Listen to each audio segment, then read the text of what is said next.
Or do we wait for the stream to stay up? Yeah, we say it online. It is delayed, so it probably actually will show what we're talking about right now. That's cute. I like Yeah, it. that's kind of cute. Hey guys, what's up, y'all? Welcome to Perpetual Beta. This is our probably our first official episode. Yeah, we've filmed a lot of things, but it's just been weird getting up to this. If you want to check out old stuff and lead up to this first official episode, you can check out the OG cast. OG? Which is the OG videos recorded on my old crappy beat up phone here. Not even old, dude. I guess it's not terribly old, but it's pretty beat up. Yeah. I'm pretty sure there's scratches on like the camera lens that you can like see in the video. It's pretty funny. They might exist. They're definitely there. Doesn't matter. Yeah. But the conversations are glorious. So if you're curious, if this video piques your interest, you should check it out. Go watch those. I say terrible things. Terrible things. I mean, we always say terrible that I probably regret. I do regret. In fact, I can't tell you how many times after we filmed those podcasts, I was driving my car after I left because I'm at my buddy's place. Yeah. Ben's place. And the entire time I was like, what the fuck did I just say? Did I actually say that? Did those words come out of my mouth? And it's just funny to, it just makes me laugh. Because I know that I'm kicking the table. I apologize. I know those words are going to come back to bite me in the ass is what I was going to say. This guy distracted me. No worries. I'm sure there's things I've said to you that looking back, I'm like, oh. Why did I say that? But everybody does that. Everybody does that. I mean, Joe Rogan was talking about his podcast the other day. You gotta like check your facts and make sure like you know what you're saying and stuff like this. Cause Well, and he says all the time like I'm not an expert. I don't know anything about like he's very good about saying those things just to be like I'm washing my hands. I don't know shit about this. I'm literally just an asshole talking. Yeah, I love it. Yeah, I was listening to his podcast earlier today, actually, with this guy, something Kingston. He's one of those guys that goes and climbs like super high skyscrapers and films videos. He's kind of like a parkour, urban exploring guy. Super interesting. Yeah. Super interesting. That sounds really cool. I'm gonna check that out. Dude, you should listen to it because the entire time Joe Rogan's just like, "What the fuck? How are you doing this?" No, because you know when you watch someone do something like video of it? Yes, at some points, and you know how like when you see someone do something really dangerous, you feel like. Like you get that. I don't know if you do, but I get that antsy feeling for him. So it's just like watching Joe Rogan do that through his entire podcast. Very entertaining. I like it. I enjoyed it. I like it. That's good. Oh yeah. So anyway, so today, guys, our topic is kind of like something that's been it's been more of a theme, and I guess in modern comics, because I mean, I guess back to the 50s, there's a lot less of this, but like especially nowadays, I feel like a lot of the villains we really appreciate kind of like exemplify this idea, and that is the banality of evil, which is basically this idea that like the evil that is done not necessarily because you are an evil person and that you're just mustache twirling like what evil thing will I do today, but the idea that like by never questioning yourself, by never like questioning your assumptions, by just following, by just doing what you're told, but not really taking time to think about the impact you have on the world. That is where a lot of the greatest evils come from. In fact, I believe, again, I'm not an expert at anything. I'll check my sources. Sources. Nobody does that. Right. Waste of my time.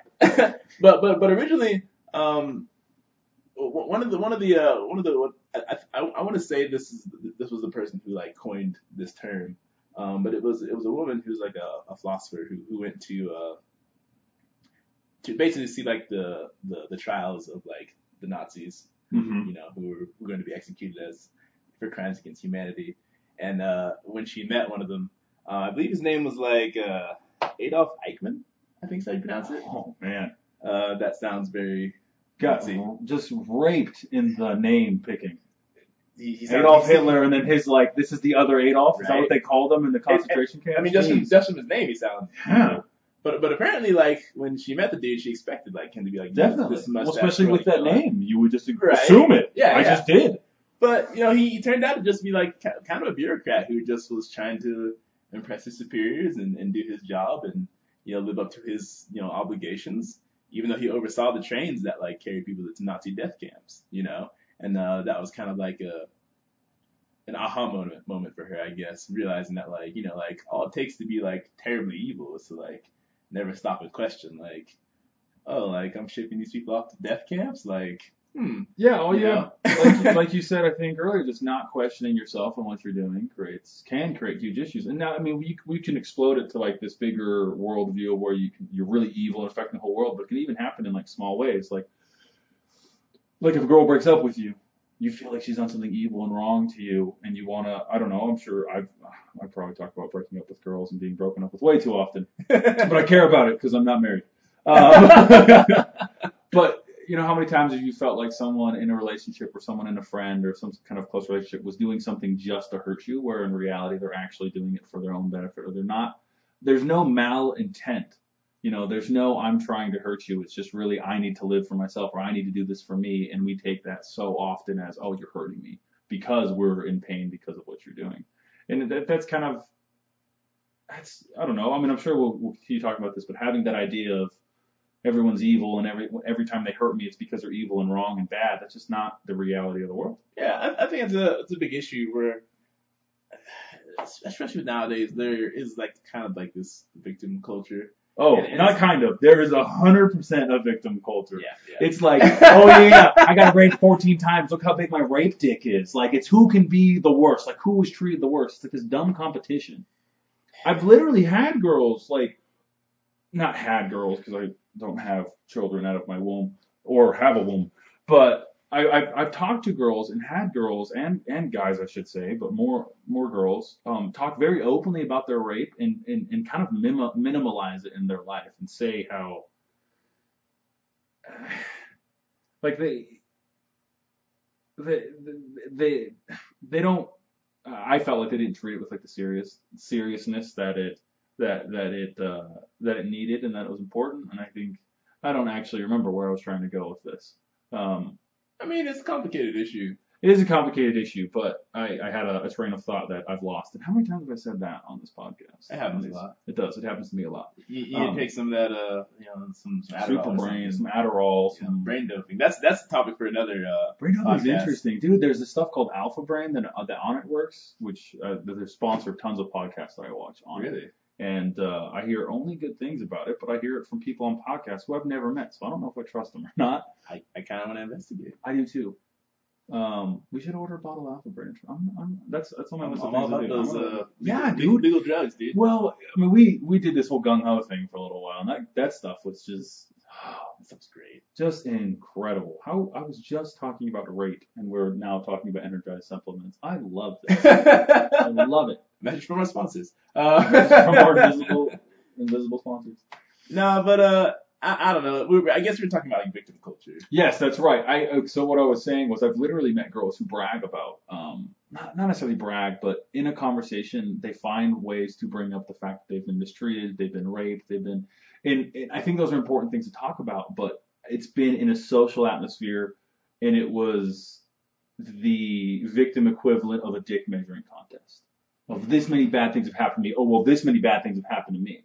And I'm like, y'all basic bitches, nothing has happened to you in your lives at all. Which is not true. Of course, bad things happen to them. Yeah. But I've noticed that. I feel like all growing up, I don't know if it's just our generation or where it really comes from, but that whole victim mentality and getting attention from being a victim is just such a driving force and so much just what people do. Yeah, and I think it's led a lot of people to like begin to perceive wrong when it isn't. Because there's a difference between someone intentionally hurting you and someone hurting you out of like ignorance or just like self-preservation, like we mentioned earlier. Yes. Like that happens in relationships a lot. I feel like a lot of people, and this is something actually like they cover in like one of the books that I'm reading about like cognitive biases, kind of like the psychological pitfalls we fall into.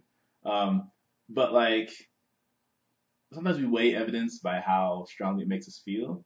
I think we do that most of the time. Yeah, and that's not necessarily the best way to weigh evidence because a lot of times like that gut reaction you get. Like scientists divide like brain functions roughly into like system 1 and system 2. Mm-hmm. And system 1 is like, like the kind of like neurological activity that's going on when you're like reaching for a glass of water or like, swiping on your phone. Like you're not thinking about like doing it, But a lot of that is a lot like when you feel like kind of like intuitively about something, mm-hmm. Like the emotional reaction. And it's not that like one system is bad and one is no. You need both of them. You need both, and I think it's really important is you need to understand what you're better with. Because some people are better at logically breaking things down, and they find more success in their lives with primarily thinking logically. Well, And then other people, and like we said, you have to use both, but I think other yeah. people are very intuitive and can go through life by not just going off of momentum and off of what they're doing, because you need to stop and look, but they're better at improvising. They're better at figuring things out. Well, a lot of that has to do with the fact that, like, you have to use a combination of the systems. Yeah. You can't escape, like, using one or the other. You know, they're both going to be involved in your life. But, like, when you're exposed to something consistently, you know, your brain has a tendency to recognize and store patterns. Yeah. And so system 2 things can become system 1. Like, one of the stories in the book is about, like, a fire chief who, there was, like, a house fire. And there's just too many things were off about it. Like the heat in one of the rooms was like too much. That's right, and the floor was going to fall out, and he predicted the floor was going to fall. Yeah, he had a feeling that they need to get out of there. And because it was a basement fire, is what it was. Yes. And so like he. But they didn't know it was a basement fire. Where did you talk about this story earlier? Yeah. Okay, good. Yeah. Okay. Yeah. So basically, I listened to him. So basically, he thought he had ESP, but it was really the fact that he had been like a fire chief for so long that his brain like recognized that something was off about the fire they were dealing with, and so he told everybody to get out of the house, and the floor collapsed, and it was because it was a basement fire, not a fire on the main floor. Like because the kind of heat they were like, experiencing didn't make sense for the fire they were fighting on that floor. Mm-hmm. There's like it's way too hot in this room, and there's this little fire over here. Like well, I'm sure he even felt the weakness in the floor of walking, and didn't cognitively say, "Oh, the floor is weak," because you're distracted by everything else. But I'm sure he felt it in his body. And, yeah, exactly. Yeah. And so like you said, turning type 2 thoughts into type 1. Yeah, exactly. And so like you can train something that's a system 2 to become a system 1 when you expose yourself to it enough. Well, that's like what a lot of martial arts does too. It's like you train to change those thoughts from I need to plan this out until it becomes second nature. Yeah. You know. Exactly. It's pretty cool. But on the other hand though, like sometimes that can be used against you. Like sometimes we see false patterns. And that can get programmed into us. So we start to see like things where they aren't. Like for example, like you experience some kind of like traumatic experience, you know, and like certain things remind you of it, and you have an intense reaction until you assume that that's the case, but it's not necessarily the case. It's more like your brain has programmed that pattern, and now like you have an intense reaction because it thinks it's seen that pattern, but that's not necessarily the case. Well, I've had that in my life when I worked at the youth treatment center, which I will talk about forever, and fuck you guys, I'm going to talk about it all the time. But I remember multiple different guys and girls who, because of they had been sexually mistreated by a larger guy, you know, and at nighttime when they were having, you know, those thoughts came back. There was times I would walk in the room to try to console or help, and they freak out, you know, and it was, they weren't in any direct danger from me, and they knew that. We had a relationship a lot of the time, but it was the circumstances they were in, it was the memories, it was that trauma they were reliving that made them act in a completely different way, and really put those false patterns onto myself, because I'm not a rapist. I've never been accused of rape. That's just not something I do. I'm not interested in it. Yeah. And, but those, not insults, but she was having a traumatic experience based off just my physical appearance in the situation she was in, even though I had nothing to do with the previous experience. Yeah. Which was crazy. Can you imagine living with that? Because it's 10 times worse for that person than it is for me. Because they feel guilty about, I thought that Brian, who I'm always nice to, and he's always nice to me, and he helps out, and he lets me pick music that we can listen to and stuff. I thought I feel so bad. Like they would feel bad a lot of the time because people don't understand a lot of the time that that's what's happening in their brain when the trauma kicks in. Yeah. I could talk about trauma forever because it's a very interesting topic, and honestly, we talked a lot about it a lot at work, and it's just interesting to me. Yeah, honestly, like, you know, viewers, like, check out some of that science. Like, there's some compelling research about how the brain works that can really, like, inform, like, how, like, you look at the decisions you make and, like, the things you weigh in decision making. Because I think a lot of that stuff, like, before I started reading these books, like, there's a lot of stuff that, like, I would consider when making decisions. Yeah. And it didn't make perfect sense to me. But, like, after reading these books, I understand, like, oh, that's that thing. Yeah, that's why I was doing that. This makes sense. Yeah, and it's important to, like, be able to differentiate, because some of those things are really good, and then some of them will keep you in destructive patterns in your life. Yeah. And to be able to, like, sort those out and to recognize what is what, and to, like, all right, I need to act less on this and, like, more on this. I think can help you break a lot of like, because I think not to like sound dickish, but we perpetuate a lot of our own problems in life. Yeah. Speaking of comics, a good example of that, Magneto. Okay. An excellent villain. Really is an excellent villain. He's very like no one can argue with his logic. Like no, it makes sense. Like the trauma he suffered because I mean he was a Jew. You know, he experienced like like the torture, saw people die, saw friends, family members, horrible stuff. And so he's seen like how horrific, like the horrific things humans can do to each other, like because over differences. And so like he believes that by lashing out against mankind, like he's doing mankind a favor, but by doing so, he's also perpetuating the problem of like humans mistrusting mutants because they're like, well, the mutants are like trying to kill us and wipe us out. Like we got to fight back. And so he perpetuates the problem of this dissonance, of these difficulties between humans and mutants. And so like, but he's a great example of that. But like, I think in our own lives, like there are a lot of people, like even people I've known who do that, who like, like, and again, this goes back to like being aware of like the effect you have on the people around you. Like there are people who, and this is extreme exaggeration, who will literally poop on your floor and then like wonder why you're mad at them for like why is everybody treating me so bad? Like why is everybody so mad at me? Like well, you walk into our living room, bro, you just shit on the floor. Yeah, you walk into the living room, poop on my floor. I think a good example is that as someone who, I'm sure everyone's met someone like this or works with someone like this that'll walk into a room and say something that's sad, depressing, and then walk out. You ever met people that do that? No. Really? That sounds hilarious. It's terrible. It's so annoying because at work this happens, and maybe I'm an analyst and I work with very scientific-minded people, and so their social behavior is not the best. I guess in my opinion, but I think most of the world would agree with me. Not to divulge from the topic, but like I do think that's kind of like we'll talk on this in a second. You can finish your story. Yeah, but there's definitely times when someone will come in and just drop a downer bomb, which is something super depressing, and then we'll just walk out of the room and leave. And I don't have great examples off the top of my head because I just don't. But I've met the person who I'm thinking of one person specific who was a friend of mine for a long time. He had a tendency to do this all the time, just to always bring up negative things, to always bring up, oh, well, did you hear this was going on, or did you hear what this person said, or there's just always an issue. And I just always found it, we would talk about it after this specific person would leave the room. He'd come in and say something super depressing, or come in and say something super passive aggressive, very much verbally walking in, shitting on the floor, and then, all right, you guys deal with this because I have my own office, so I'm going to leave now. And he'd walk into his own office and just leave everyone with this like depressing thought that he just shared. And I always found it interesting because I always saw that it coincided with him having a bad day, him being upset that day, and then he would, and this is just me trying to explain his own behavior, but I just found that interesting that there were people who they will come in and just make a situation worse just to feel better about themselves. Or I don't know really what it is. It's weird. Like I almost want to say like, and I'll have to do more research on this, but what I've heard like talking to like people and like professionals is that like I feel like what they've expressed is that like some states of mind are almost like addictive. Yes. Like I talked about this with my dad once when I was explaining he's never had an addictive problem, and I've had many addiction problems in my life, and so he asked me, well, what's addiction like? And I explained it to him. And in anger, I said, when you get really angry and you shouldn't be angry and you shouldn't let go and you shouldn't blow up, but you decide to do it anyways because it feels so good. Yeah. Oh, that's addiction. Yeah. That's that feeling that every addict has.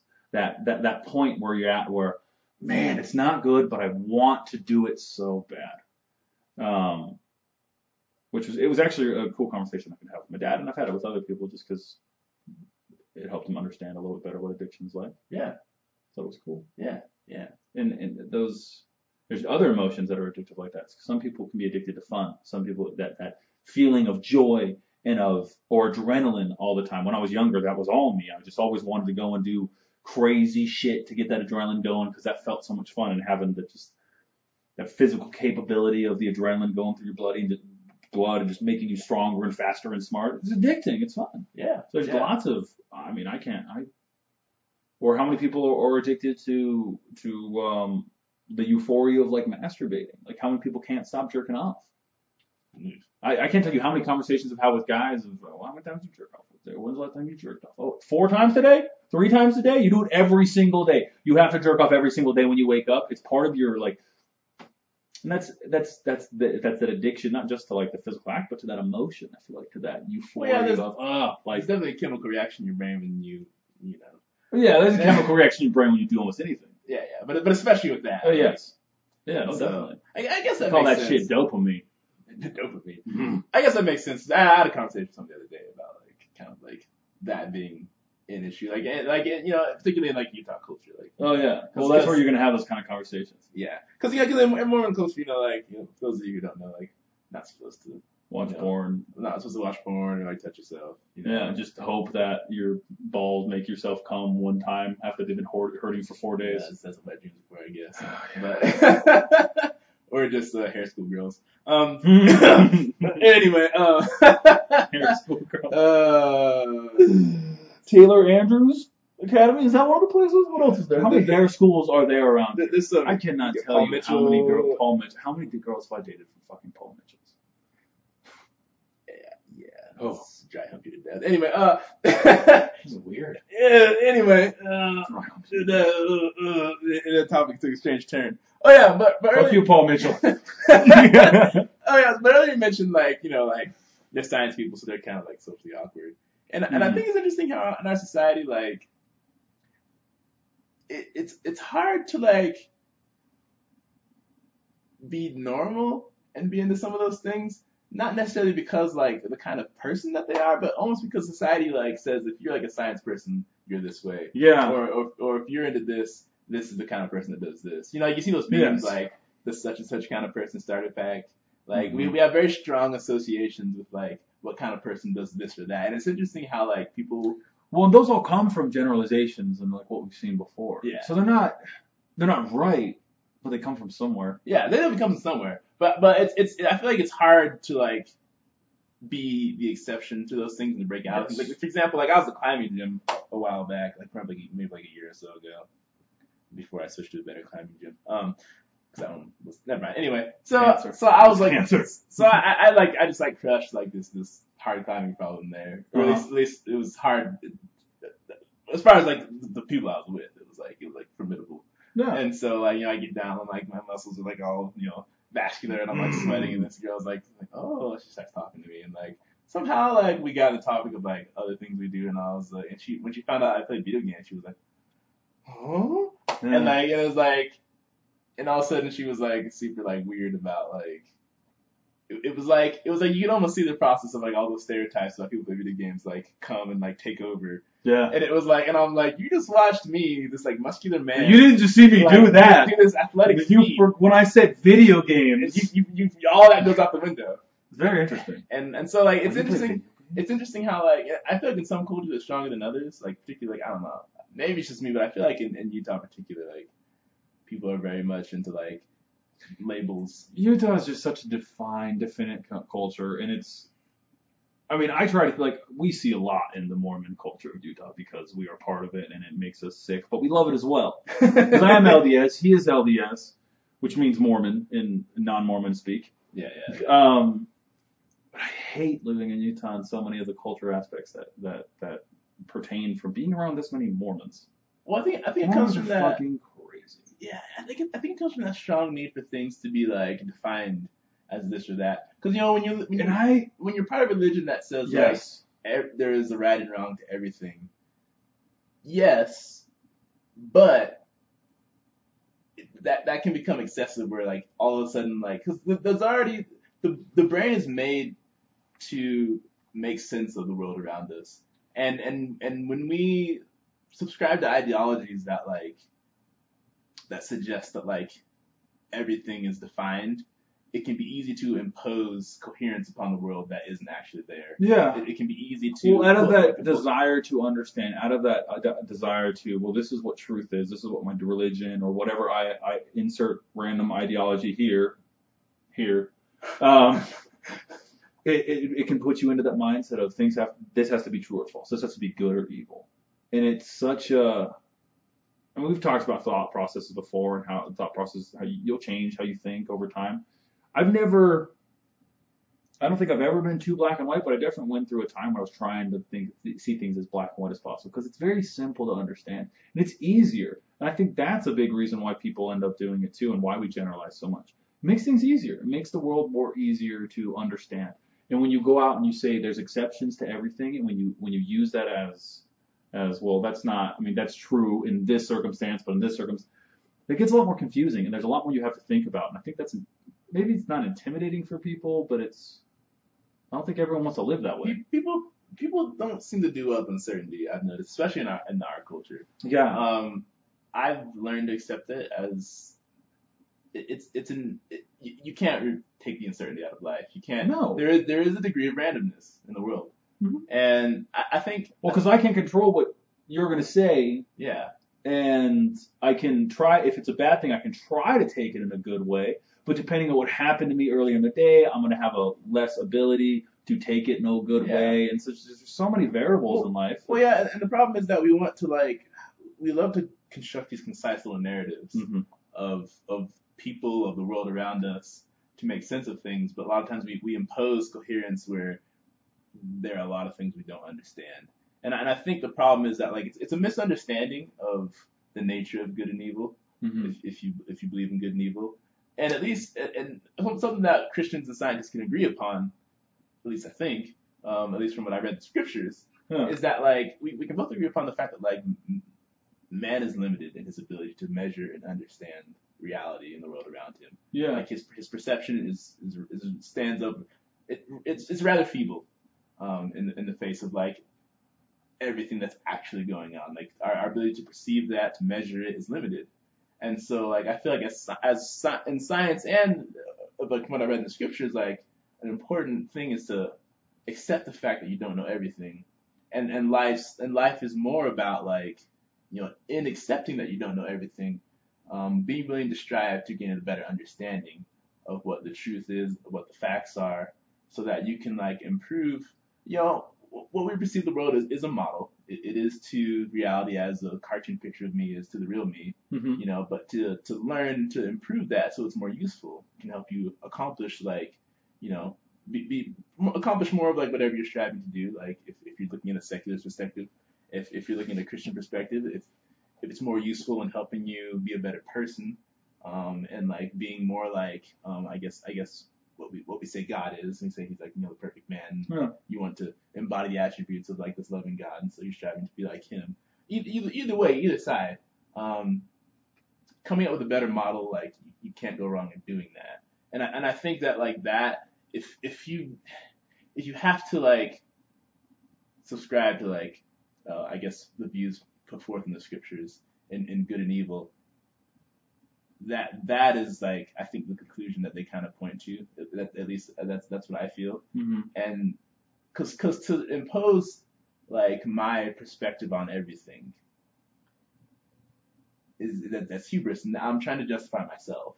Which again, and in science and Christianity, there is that theme of in Christianity, justifying yourself, that's evil because God justifies. In science. Justifying yourself, I guess it would be I'm imposing my perspective and I refuse to accept any contradictory evidence. But in science, you have to, one of the major things that to measure if something is a legitimate theory is that you have to try and prove it false. Yeah. And so I feel that either side of those things. And I think in a lot of ways I do think the whole Christian and science thing is a false dichotomy. I think in a lot of ways there's certain methodologies that you see consistent in both sides, and as much as they may argue with each other and hate each other, they remind me. I guess I shouldn't say they because technically I'm part of Christianity. They just remind me of each other. The way that and even what is interesting to me is the people. I know I know a bunch of atheists, right? And the way they talk about scientists sounds like people from the 1800s talking about priests. It really does. It's science has proven this, and science has proven that, and scientists say this, and most scientists agree on this. So what did you just said science in general says this, and most scientists agree. That's not even a scientific thing to say. Most scientists agree. Like every time I see that on, most dentists agree that this is most out of what? Most out of, there was just so much. People don't realize that they're acting on faith of the scientist. People don't realize that, oh, I'm an atheist, so I don't have faith. There's so many that are like, well, but you're not a scientist, so you don't understand what they're saying. It's so far above your head that you can't comprehend what they do on a daily basis. and you refuse to admit that there is any way they can be corrupted or that they have any malintent because they're scientists and they're just doing it for the love of science. It's ridiculous. They have to get grants. They have to get money. Who's paying them to go do that? How do they eat? They are so, just like the priests of old and priests of now. They're easily manipulated. They're humans. And we put scientists on, and don't get me wrong, I love science. I think it's very important. I work with lots of scientists, and it's been really good for me because I've seen science from a useful point of view, and I use it every day at work. But people, I feel like we fall into this trap of just listening, of oh, that guy sounds smart, so I'm going to listen to him. And people have this idea of, well, I'm not involved in a religion, so I'm smarter than people who are involved in religion because I believe in science. Well, guess what? I believe in science too. But I don't hold it up as this infallible being.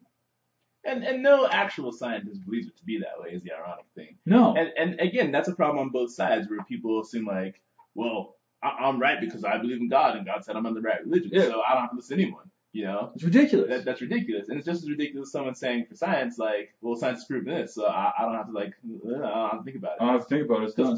Because reality, what we know from religion and what we know from science are still not all there is. No. Like, those are human approximations. Like, if you're Christian, you believe that God has given us, hopefully, what is sufficient to, like, take and move forward and learn more and get closer to Him and eventually be saved. If you're a scientist, you believe what we discovered is something that's been sufficient to help, like, forward science and technology and, like, mathematics and all these things that are helpful and useful to our world. But in the end, like, we still, on either side, either discussion, like, we don't know everything, you know? And it baffles me that, like, people, like, have such a hard time with acknowledging. And I feel like maybe like, I don't know. It's hard to say, like, because in my mind, like, again, I feel like accepting, like, doubt is not fear. Doubt is acknowledgement of what you don't know, and an opportunity to learn and discover. And that's always how I felt from that time I was young. Like, it's weird. Like, when I talk to people, like, even people who are scientists, a lot of people say the way I think is very scientific, which is ironic because I didn't really take the path of science. I mean, I guess you call me computer scientist because I developed. Yeah, but just the way you break things down, I can see what they're talking about. Yeah. And so, like, I don't know. So maybe I'm biased, you know. Like, maybe there's some people who might be critical of me, be like, oh, you're not a true Christian, because of, like, the way I think about things. Of course. But again, I think, like, on both sides, like, being able to embrace uncertainty and doubt is important. And one thing I've struggled with a lot, and I can't say because, I mean, I'm not other people, but I do feel like in a lot of situations, like, I've met a lot of people who struggle with, like, facing that doubt and uncertainty and seeing it as a good thing. Well, I think it's an intimidating thing, especially if you've been, or if you are, you know, religious, to the way that we talk about doubt in the Mormon church and in a lot of churches is it has a negative connotation most of the time. You know, doubt is the opposite of faith a lot of the time. And so when we talk about doubt, it always seems negative. Doubt itself is not a bad thing. Doubting yourself, while it can be, you know, being overly self-critical is really bad. And if you doubt yourself to the point of I can't do it, so I'm not going to try, that's a problem. But doubting that you're right, doubting that, you know, like we were talking about earlier, when I say, like, I was talking about how I say stupid things sometimes when I'm driving, I'm thinking about all the stupid things I've said. That's a sign of doubt for me, because I'm doubting, should I have said that? Or was I right in saying that? Or is that really what I believe? Or is that really what I think? And I think it's important to go through that. I think it's very important to be self-critical and to doubt yourself, doubt your strengths, but also have a realistic view of your abilities as well. And I think you need both. You need to doubt yourself, but you need to have faith in yourself as well. Cause you gotta find that balance. And that's what life is. You know, everyone in the world probably has understood at this point that life's about having a balance of all the attributes that you I hope want. so, because I mean, like, we've talked about this before, but there's a lot of like false dichotomies and labeling things as this and that.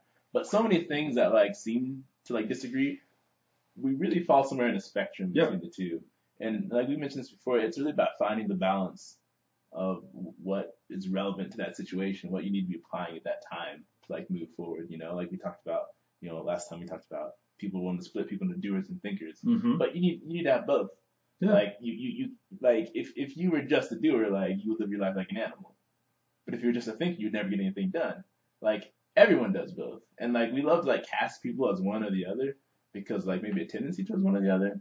But it's ridiculous because I've definitely, and I've mentioned this before, I've gone through times when I was only a doer, and I've gone through times when I was only a thinker. You know, I've been on that spectrum, and I'm trying to find the middle path now, and what is balanced for me and what's going to be balanced for me is not going to be balanced for you. Maybe I do think you're more of a thinker than I am. I think I am more, I guess animalistic is not the best word for it, but more instinctual. But there's a time like. But a different time that's going to be different in different situation. Yeah, more of that's going to apply. So it's just there's not even I shouldn't try to say who's more or less of anything because it's all situational. Yeah, and I think a lot of it comes down to like, I think the problem is like when putting a label on something becomes more important than calibration and measurement for the sake of understanding what you need to do to move forward and accomplish something. Well, and there's this temptation I think that everyone has is we want to label things certain ways so it supports certain parts of our beliefs, and I think that happens in everything. Oh, this person is. Oh, this guy's a douchebag because I saw him, you know, laugh this way. So I don't want to go talk to him because he's probably a douchebag.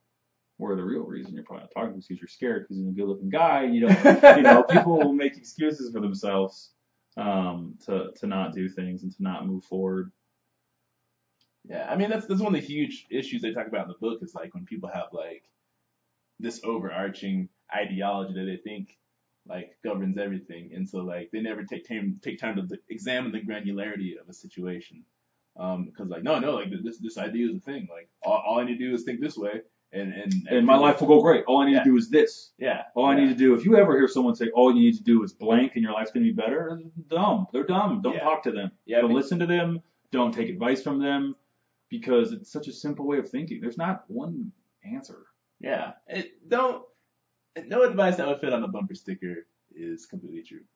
Like, there are caveats. There's caveats to everything. There's stipulations to everything, and it drives my buddies at work nuts because they don't like. I bring up stipulations and this, or if you look at it this way, and all of the time when we're talking in conversations and arguments. They don't like to. We talk about psychology a lot because I really enjoy talking about the way people think, why people do things, the way trauma, all those things. I'm slightly more skilled in that than I am in other areas just because I've worked doing it, and I said slightly on purpose. But it's funny because they kind of hate it because it's a pseudoscience, it's a soft science. There's not the same type of physical evidence. So I can bring caveats up all day to question what they're trying to say and the point they're trying to come across, which gets very annoying because it's just me bullshitting just tearing down their argument. That's how it comes off a lot of the time. So it frustrates them a little bit, but really what it is, it's just I know that there are caveats to everything. I know there are questions to everything. I know there are little bits of of fine print to every belief and everything that you hold, and I think it's important to consume those and understand those. Excellent. Yeah, I really appreciate that kind of thinking because I mean, and that's the other thing. Like you mentioned that they feel like that you're tearing down all the arguments, but honestly, like that's something that interests me. Like when I get in discussion with people about things like that, is that like there are those people who like become really defensive of like their beliefs, and there are people who like people like you and me who like when we talk about things we learn and we discuss and we come up with new theories and we go out and we test them. Yes. What I do like to be defensive of my ideals and my beliefs. I think it's important because I worked hard to create them. And I have formed them over time, and I'm not going to let just anyone affect those. Oh, yeah, you know what I mean? So that's what the argument and the debate is for. It's kind of like, prove me that you know what you're talking. Prove to me that what you think is going to help me. break through my wall of argumentative, break through my wall of this is a debate and I'm trying to convince you and you're trying to convince me, because that's how I'm going to debate you and I'm going to try hard. But I want someone who can break through that because what they say carries truth, because I know that I will listen to truth.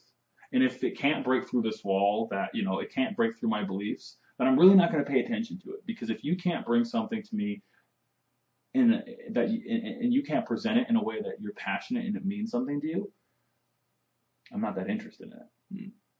I mean, maybe that's a bad way to look at it, but it's not necessarily a bad way, but you do have to be careful because like I don't think passion necessarily like denotes rightness. No. Because confidence and ignorance have an interesting relationship. Yeah. Where and it's interesting, like, and I guess it's like an instinctual thing that we tend to assume that when someone's really confident about something that they know. I've used that to my advantage 1,000 times in my life. Yeah. And it helps to be confident when you do know something. But like there are a lot of studies that suggest that like two people, like one who's more confident, one who isn't, like they'll know the same thing. People will trust the guy who's confident more, but the guy who's less confident will also like consider probabilities and take into account like things that could happen that like the overconfident person might not. Like I think the most hilarious example of overconfidence is like this ancient physician known as Galen, who Galen Merrick, Star Killer from Star Wars. Force Unleashed. So he professed that he and he alone had revealed the true nature of medicine, as it's quoted in this book that I'm reading. Beautiful. And he says, all that drink of my cure are cured. This guy's Jesus. Except for those who were incurable. And I can say that about water. and so like you have to be willing to. A tablespoon of doubt is a helpful thing, I think. Yeah. When you can consider the exceptions to like things you're confident about, when you can consider the fact that like that you don't know everything, it can help you. It can help prepare you and open your mind to like things that you might not have been able to like, because the future is uncertain. That's just how it is. Yeah. And if you have to plan for anything, plan for uncertainty, but you prepare for that by resilience.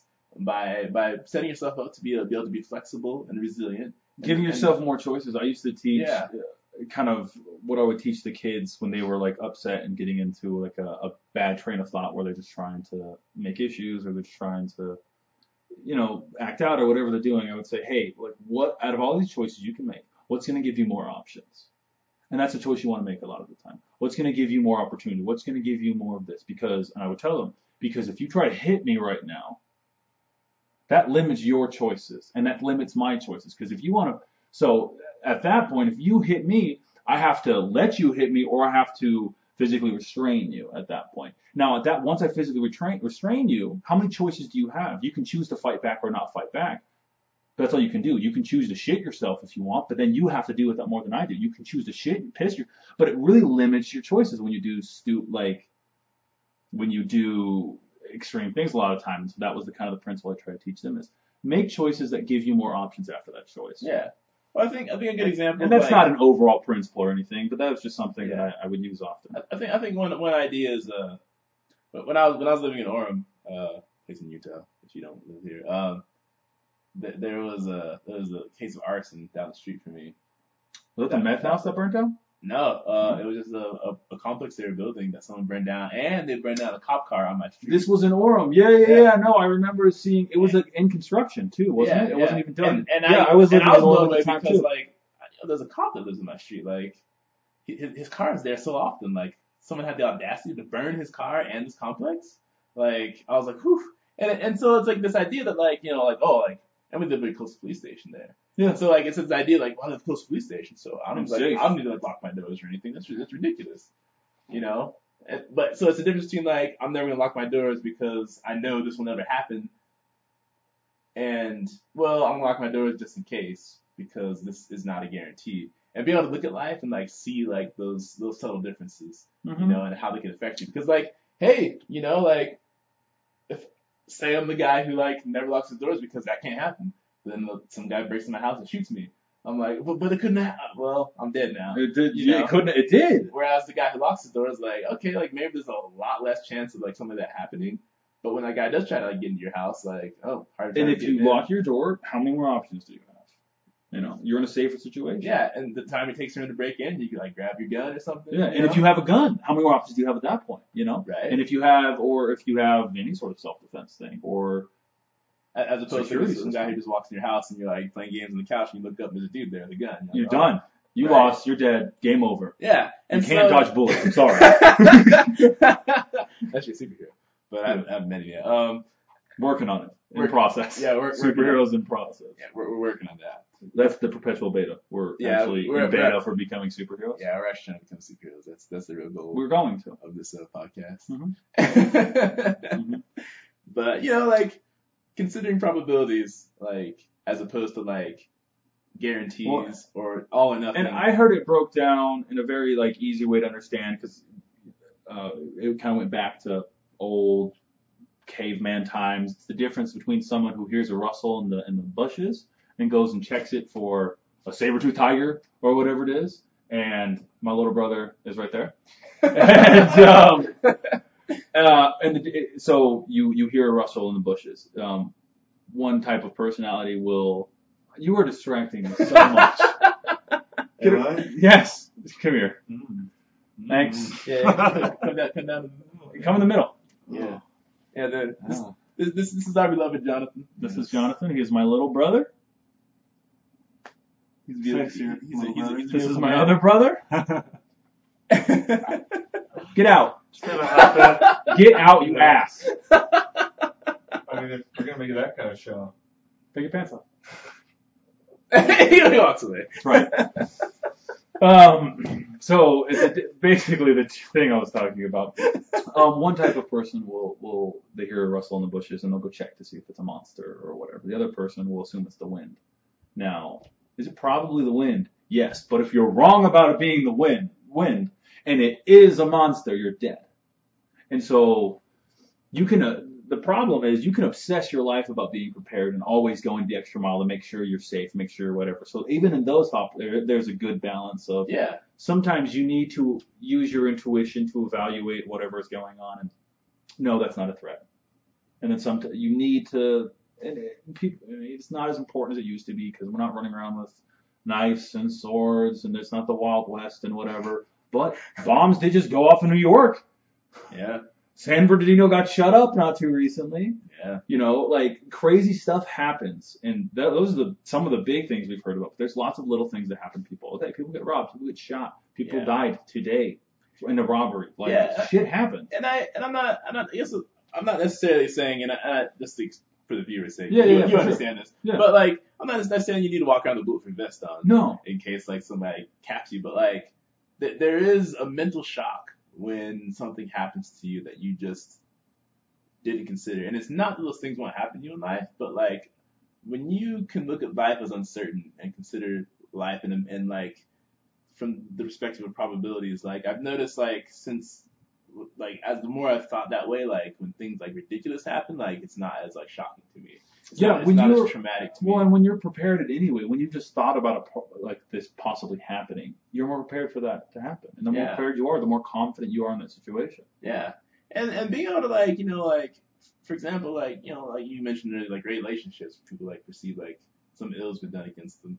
And, when you sit back and think about how complicated humans are and that like how any number of variables could affect someone's life and cause them to like, like you mentioned, like we get broken up with, yeah, or have someone freak out on you. Like instead of like seeing it as like this person is evil, it's like, well, like this is a complicated situation, and it reduces the heat of the situation when you can like step back and look at it that way. You can continue. Because what I've noticed, like like I'm not gonna pretend like I've never been in arguments in relationships. No, of course not. And some of them have been like kind of like that thing where it's like, I can't understand why you did this, and it just feels like they're trying to hurt you. And like they'll be like someone asking me about like I don't know why you did this, and I'm like, well, I mean there's all these factors involved. Like this wasn't like an intentional thing. Like there's just all these things that happened today, and I forgot about like doing this or that, kind of thing. Cause I mean, I'm not like one to like, lash out at people. Mm-hmm. No, you're not. But like sometimes like I get really into like my personal like projects and things that I'm trying to get done, and like sometimes like I can be very like loving and like I butter people up when I'm with them. But sometimes like I feel like it causes dissonance when like I can be like very very loving towards someone when I'm with them, but then like I'll go off and I'll get into something and I'm like super into that thing, and like sometimes like I forget to like call or text people sometimes, I don't always respond right away. People get upset about it, and I'm like it doesn't mean that like I'm this bad person and I'm like playing games or anything. Like I'm just like in the zone right now. What it means is I'm probably working on something. I'm doing something else. Yeah. And I'm not thinking about you right now. Not to be rude, not to be mean, but I fell into that a little bit. Early in a relationship where I always wanted the girl to be thinking about me, and little bitch. And it was frustrating, like when I would want, because I would have times when I wasn't talking to her, we just stopped talking, and I was still thinking about her, and I was still going through those thoughts and whatever's happening, and you want that. You want the other person to do that. And when you're the only one doing that, it's really hard. And so it's harder for that person to look at what you're doing as, oh, they're not trying to be mean, they're just, because your emotions get tied into. Yeah. But there's a lot of health in just looking back and saying, I don't understand why they did that, or I don't know how their day went, or I use examples sometimes of road rage. Let's say you get cut off, and then you roll down the window, flip the guy off, and scream at him. Why did he cut you off? He need to take a shit. He need to take a shit? Because if he cut me off because he need to take a shit, I should go faster, ram into his car, and speed his car up to help him take a shit. That's exactly what I should be doing in that situation. Instead of being an entitled asshole, fuck this guy, I'm going to beat my wife when I go home because this guy cut me off, I'm so upset. But road rage is always a good example of that, because I remember, probably my favorite road rage story is, I don't know what happened, but I remember this. There's a motorcycle behind me, and it cut in between me and a car that was in front of me, and then went into the right lane, and then like stopped. And the car in front of me that this guy cut between me and this other car, so the car in front of me stopped and got out of his car at the red light. Started yelling at the motorcycle guy, freaking out. Well, I was like, oh, whatever. Like, I don't care. He cut me off. I had to slow down. This guy didn't have to slow down. And I just thought it was very interesting. The guy got out, started screaming, and the motorcycle guy was like, what are you talking? I'm like, well, dude, relax. Like, it's not a big deal. And the guy was, I'm going to kick your ass. And so it was just to see me, myself, even though I got cut off, I didn't do anything. And I ride motorcycles, so I understand that guy was actually not that dangerous in what he did. It looks a little more dangerous, but if you don't ride a motorcycle, you don't understand how really it wasn't difficult to do what he did, and he was completely safe in what he was doing. So I actually got out of the car and said, hey, asshole, get the fuck back in your car. You're looking like a dumbass, right? And he got back in his car because there was two guys yelling at him instead of one. Nice. Well, you're a big guy, too, so I was trying not to say that, because I always say that. I always talk about, it really doesn't. You're a big guy, you have a strong voice. Yes, it does affect. You command a certain presence. It does. It's true. Honestly, I struggle to consider that, because I don't think about the fact that I'm a muscular black guy very often. See, I thought, no, I get that. I'm pretty good at thinking about that nowadays, though, because I haven't always been I've been big and tall my whole life. You've been in shape. I mean, the entire time I've known you, but you weren't that way as a teenager. Yeah. So maybe that's what it is. I didn't. It took me a while to catch on to that. I can be kind of intimidating towards people. Yeah. Well, and not even in a lot of ways. I think you're intimidating as you come off happy, cool, calm, collective. You come off as a person who has a lot of his shit together, and even though they're all good things, is intimidating for some people because they don't have their own shit together. And so when they see that, and I'm not saying you have your shit together because I know you don't in every aspect, but I know you do in a lot. And even that can be intimidating for people. Just seeing someone, when you meet someone who just has their shit together, it's, oh man, you feel self-conscious because you don't. So it's so easy to be affected by other people, and it's important that you recognize that. Well, that kind of goes to another discussion about appearances. A lot of people are good at putting up the image that they have their shit together. Yes. Especially social media. Like, we're all displaying this image of, like, we have our crap together, but, like, no one really does. No. Like, and I think that's a huge struggle. And how in the hell should I be expected to have my crap together? Right. I live on an earth. I'm 26. I've been alive for 26 years. I've been on an earth that all across the world, people are arguing what size and shape and how long this world has been alive. So just by that alone, I know nothing. This place is fucking crazy. And then you go into the universe and how big everything is. It's just so much. And some people believe they're so important. It drives me nuts. Yeah, I mean, it's rough. I feel like there's a lot of the insecurity like that goes on nowadays. Is like people see these images all the time of like this perfect life and these people have their shit together. But they really don't. But like, you know, it makes us self-conscious. How many times do you see it in TV? And TV is like, how many sitcoms did you watch? And like, oh, this guy and this is the way that I should flirt because he flirted and he got that pretty girl, but it doesn't work in reality. Yeah. Or this whole idea that like, oh, when you get married, you stop having sex. That's not how it works. Yeah. And it's weird, like, when you say have more sex when you get married. Right. But it's weird you say it that way, and people will nod their heads and be like, oh, yeah. But, like, it's interesting how often people will, like, draw conclusions because of something they saw in the media. Like, I had a girl tell me that she was upset with her boyfriend, well, the next boyfriend, she was dating me at the time. But because, like, she watched a movie where a guy bought his woman flowers, and he, like, never did that for her, so she was, like, really mad about it. And, like, years later, she's still holding it against him. Which, that should have been a red flag. Like, you're still pissed about a guy about something that happened years ago, then, why are you still thinking about it? Right. Why do you dedicate time to that? What are you doing? Maybe I should admit this on the podcast, but the reason why I broke up is because inability to forgive, like, anything. I'm like, I don't want to live in hell the rest of my life. Yeah, I don't want to feel like an ass forever. As a Christian man, hell is where you go when you can never be forgiven.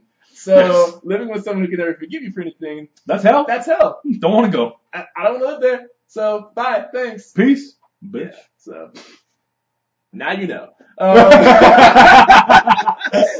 What's her name? Say her name. Nope. Nope. I'll let her figure that out herself. Whitney. Courtney? Never dated. I'm literally just guessing names. They're not either of the names. I've never dated Courtney, actually. Or Whitney. I met a really cool Whitney recently. Oh, really? Yeah. Me and my buddy met her. She was on a first date with a girl from Tinder. And it went absolutely terrible. And so we ended up hanging out with the two lesbian girls, playing darts and shooting pool. And then one of them left. The Whitney, the cool one, stayed. And the other one, like, they got in, like, an argument over, there was this other guy that was trying to pick up the lesbians, and so we kind of had a conversation with him, and then one girl tried to go, it was a ridiculous, emotional, ridiculous, hilarious night. So much fun to watch. But, I'm talking about this because Whitney. Yeah, Whitney the lesbian, you're dope.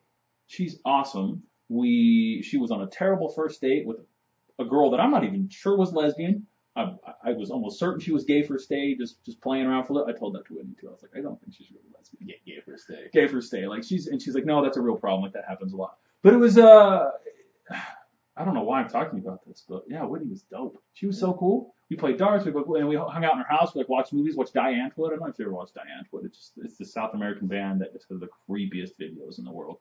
Very like interesting, different music. Huh. But it was just Whitney was dope. One of the coolest people I've just ran into that I've met. Like, that's really cool. She was really, and I talked to her, and she was raised LDS until she was 15. 15, she found out she was a lesbian, or decided, or whatever you like to believe, that, you know, whatever you decide how lesbians are gay, or, you know, whatever, she came to the conclusion she was gay.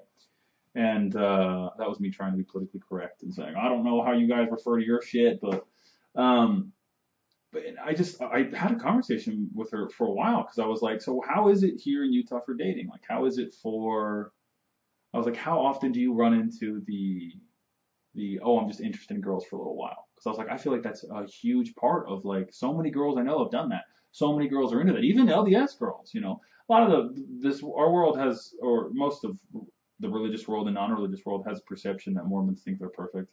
It's not true. No, if a Mormon thinks they're perfect, that's a shitty Mormon, number one. So fuck them. Right. Tell that to them. Someone who clearly doesn't understand the scriptures. Yes. But I think it comes from a lot of Mormons have a hard time like admitting their mistakes. We have a hard time talking about our sins because they're seen as bad. Well, we have a lot more of like a collective identity than a lot of American culture is very much about the individual identity. But Mormons, we have there's very much like an image, and like I've even been lectured about like the image I portray. I have too, yeah. And I don't. I've been lectured on having facial hair many times. Yeah, I've been lectured on. I have an Instagram. I climb a lot. With your shirt off. My shirt off. You slut. Right, and I've been lectured about it. And who lectured you? It doesn't matter. Just whisper it but I don't ask you later. It's one of those things where I'm like, I don't hear about it. Like, yeah, it's. I am doing what I enjoy, and I don't see like anything wrong with it. And in fact, I've got a little money doing some modeling because people saw this picture and just like, hey, come model our project. Oh damn! So I'm like, I don't know. But for me, like, I understand. Well, and the way you look at it is you worked for that. It wasn't. You worked to look good. Well, No, you don't work to look good, but you're proud. You should be proud of the achievements you've made like that. Like a lot of it's like, I feel like I climb better. Okay. Like I don't. Maybe part of it's mental, but I also think that like the body's made to like handle like heat in a certain way, and like when you can sweat and the breeze can come and cool that liquid on your body. Like I just feel like so much better. When I used to run a lot more, I would take my shirt off when I was running after a little while because I could run harder. It would bring my body temperature down. It totally helps. Yeah, it gives it's more surface area for your skin to breathe. Of course it works. Yeah, and so like when I'm like pulling hard moves, like I wear a shirt like when I'm doing like easy climbs, but when it's time to like hit it hard, like I'm like. And what happens is that people only see the picture. Let's say you post one once a week, which is I think exactly almost what you do. I think I see one once a week. About once a week. And that becomes this new Tinder picture. I'm just kidding. Sometimes, but if I have those pictures, I put them on Tinder too. And so people are only seeing, every week this guy's putting up another picture with his shirt off, and he's on rocks, looking more ripped than I am. That's what it is. Jealous bitches. I just get a boner every time I see his pictures. Why can't people just do that? Admit it. Who cares? Well, I do get a lot of. Anyway, you get a lot of the male attention. Is what you're trying to tell me? Well, I was gonna say there's a lot of girls who love my post, but there were lots of girls who loved your post. No, but I guess Oh yeah, that's right. I was talking about Whitney, the lesbian. Yeah, and the Mormon, the collective identity. We were talking about the collective identity. Well, so she decided that she was lesbian when she was 15. And we talked a little bit about that, like the struggle that she went through, in losing that huge part of identity that she had, because. I mean, maybe I believe this because I have been raised LDS and I am LDS, but it is a very distinct religion. Just the way that your life is built around it, I think it's more of your life is built than any other. Maybe the Muslim religion, that's more kind of controlling of how you live your life and what you do. But the Mormon Church, it's just such a big part of everything you do in your life that for people who leave it or people who stop believing, it's hard for them to leave, and it presents this huge barrier, this huge wall, and this huge point of frustration in families, which is a shame, but of course it's going to be that way. Yeah. Because when you create such an important community, and it is a great community, and I mean, it's fantastic. I love going, I can go to any state, any country really in the world, and if I contact a bishop in that area, I can find a place to stay probably, and some food for that night. If I was broke, I could pull that off. Just being LDS. And I think that is really great, but then, those benefits and those having brothers and sisters all across the world is very useful. But there's so much being surrounded by so many people who think just like you do and believe the same beliefs as you, not having things constantly challenged. It's not a good place for growth. Yeah, it's that the whole issue of groupthink, Yeah. Like, it's easy to fall into these shared illusions that aren't necessarily useful or profitable. Podcast sponsored by HTO. right? Yeah. HDO. Drink it. But it's easy to fall into these shared illusions, and I think we see this a bit in our culture. Where, like, there are certain cultural things that, like, if you sit down and talk to people one on one, like, no one agrees with. Mm-hmm. But, like, it's become such a hegemon that, like, no one will, like, openly be like, no one's gonna get off the pulpit and be like, this sucks. Like, because, like, there's, like, the kind of this space, like, we're almost like, and this, something in particular I've noticed, like, one thing in particular is, like, the whole idea of, like, murmuring, where it's like, you can't complain about something. And I'm like, there's such a thing as constructive criticism. Mm-hmm. Like, I like to surround myself with people who are able to challenge me. Because, like, if I love working with ever since I've lived in Utah, I've always specifically looked for jobs where I did not work with mostly Mormon people. For that reason alone, that I want my beliefs to be challenged. I want everything about me to be challenged on a daily basis.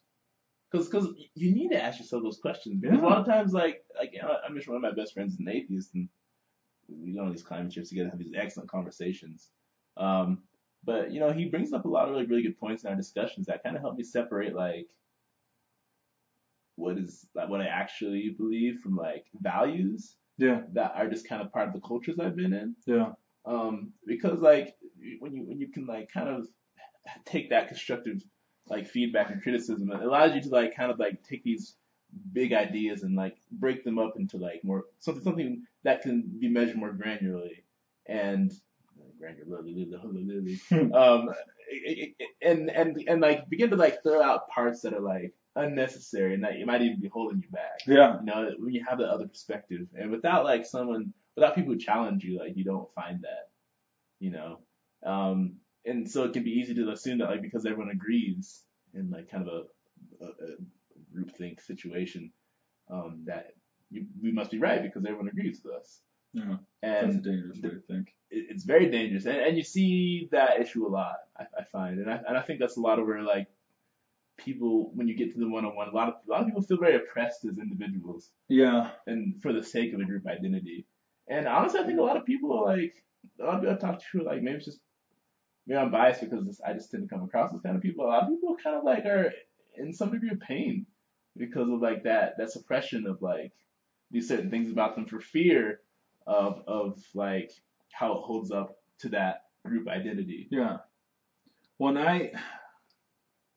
And that's when a lot of people talk about the dangers of religion. That's really what they get into is, you know, that kind of controlling ideology that comes in any religion.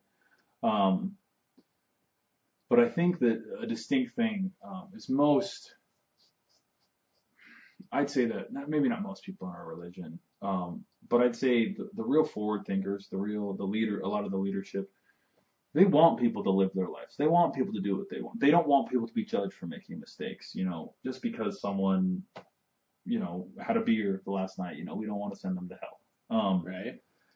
We need to, but when you get a lot of any religion together, you know, people talk. When you get a lot of any like-minded people together, people talk. They have ideas. They want their community to be safe. You know, and just all the things happen, and the more people that get together, more rules and ideas. Like, there's this idea that that Mormons don't drink caffeine, and that you're a terrible Mormon if you drink caffeine.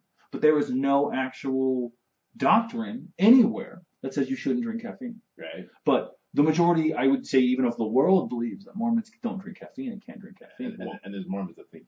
Like, there are Mormons who think that you shouldn't. Like some, yeah, I'll mention to people, like, you know, someone will be tired. I'm really tired. I'm like, just drink caffeine. They're like, I don't drink caffeine. I'm like, okay, get on your high horse, asshole. And I'm like, sorry, like. Okay. But there's lots of little things that happen in religion, and especially the religion that I'm a part of, Mormonism, because that's the one I know, that aren't necessarily true. And they do need to be questioned. Lots of cultural aspects of the church need to be questioned. Lots of things that are taught in church on Sundays sometimes should be questioned, because the way the church works, it's not a teacher that teaches you. It's members. You know, one week I'll teach, the next week maybe he'll teach, the next week, you know, this girl will teach, the next. It's rotating, it changes. It's not a consistent pastor, which is really good because you hear the viewpoints of everyone else. But there is this fear of, I can't say exactly what I want to say because it might be questioned. Yeah. And I think that is going away. I see that going away in the church. And the thing about the leaders is that, like, they don't like it and they want it gone. Yeah. Like, the curriculum has changed over the years to invite people to, like, share more thoughts, to, like, invoke more discussion, instead of just being like, here's the lesson.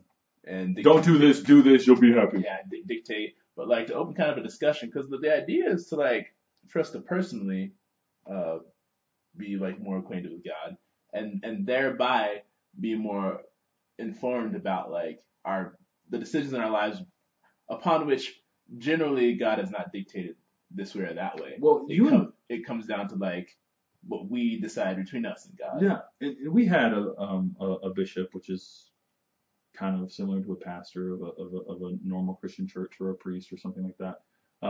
Lyman, who the motto of, like, our church group was, or not the motto, but one of the big things they have to ask us is, they like to ask us about our personal relationship with Jesus Christ. And that was the thing that they put tons of importance on. I would say the most important, that was their most important thing in just talking, is they love to talk about how is your personal relationship with Jesus Christ, with God, with whatever. And I think you can take that outside of religion as well. And you can take God out of it and just ask yourself, what's your personal relationship with yourself? What's your personal relationship with your identity, or with the universe, or whatever? Yeah.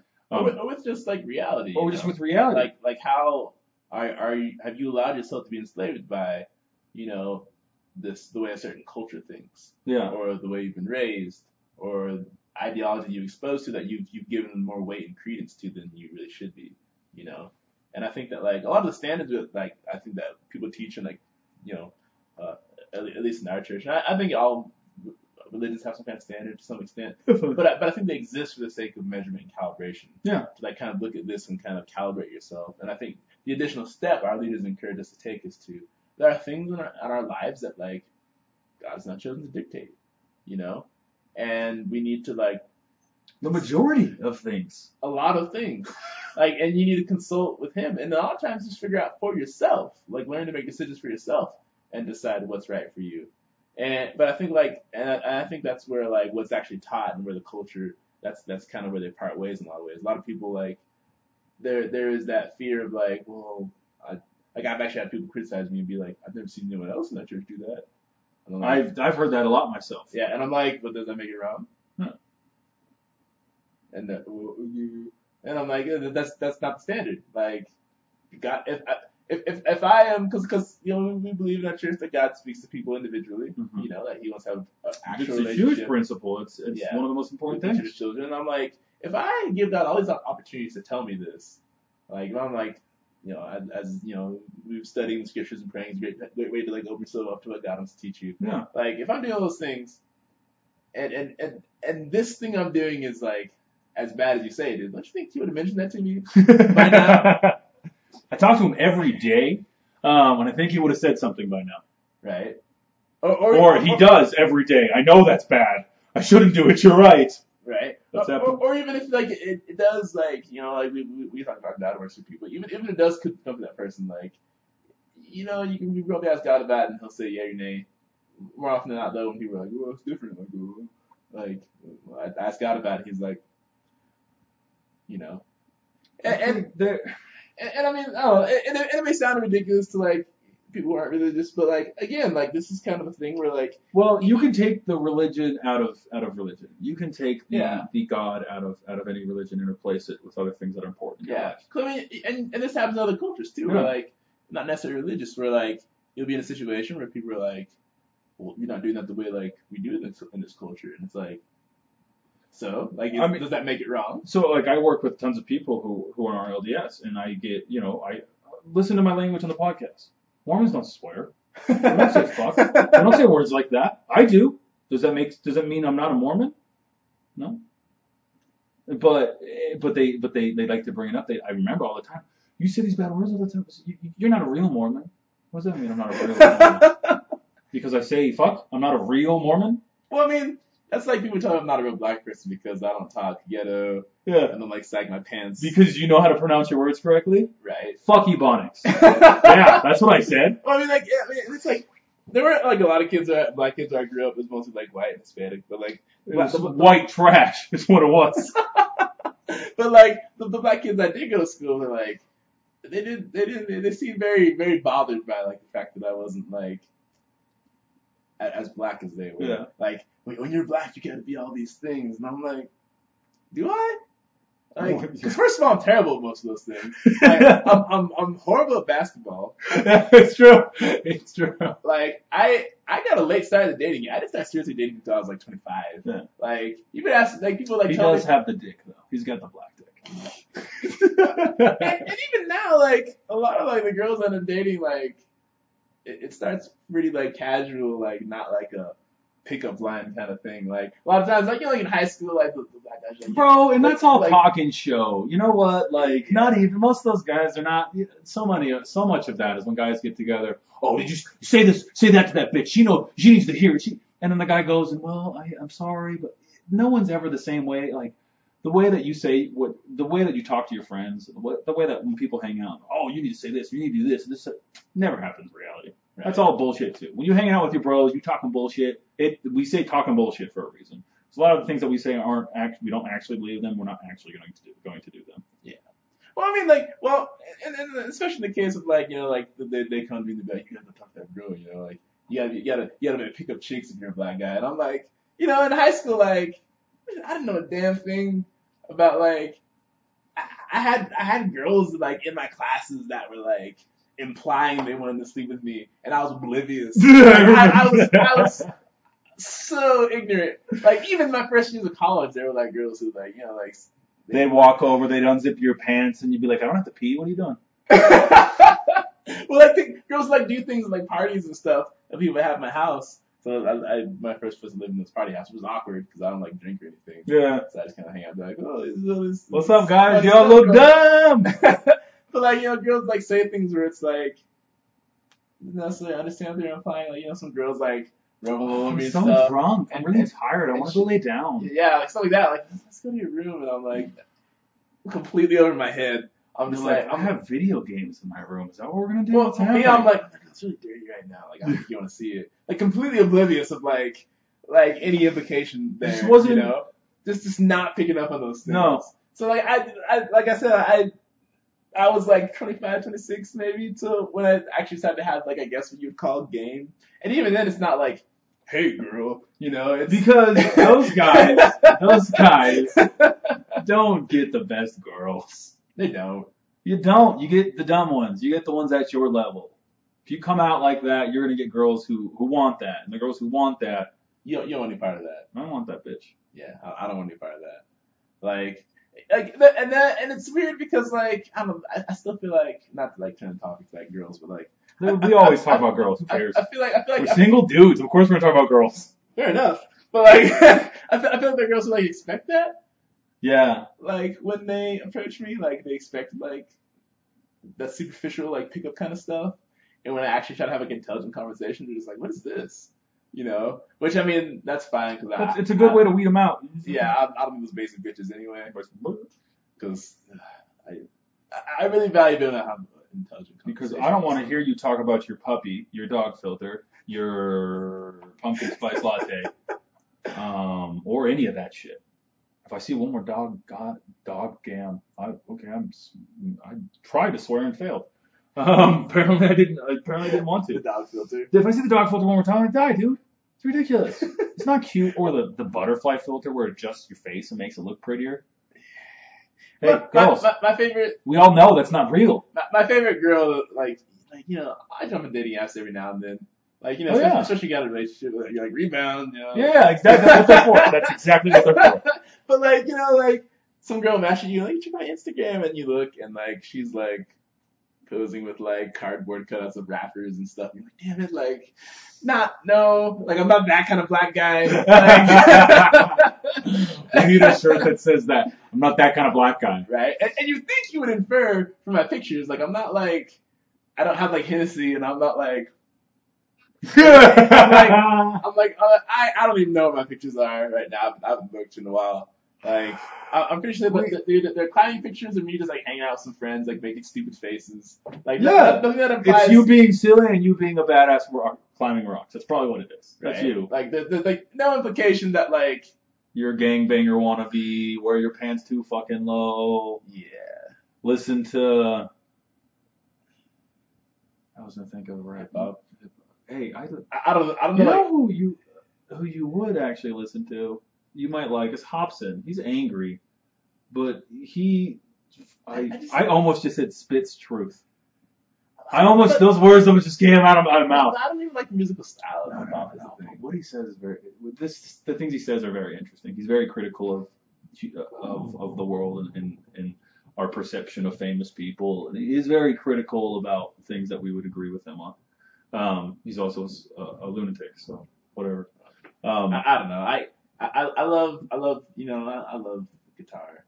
Like I'm a rock guy. Like nothing like the sound of guitar to get me going. Like when I turn to classic rock when I'm climbing, I'm just like, yeah, dude. The final countdown. But I don't know. Like but I'll have like girls like show up on like dates. And I'll be like, oh my goodness, I listen to hip hop like all the way here, and I'm like, oh yeah. Like I was listening to so and so, and I had like no idea what they're talking about, and I was embarrassed for them. Like I had a girl on my first date. That would be so annoying. Yeah, that would be so annoying. Yeah. I can't explain. If every time a girl came into my, I took her out and she wanted to talk to me based off of the color of my skin that I listen to this type of music, I get so mad, dude. I had another girl. How often does that actually happen here? Can we burn them? No, we can't burn them. Does the world need them? No. Can we burn them? But their stupidity is their own hell.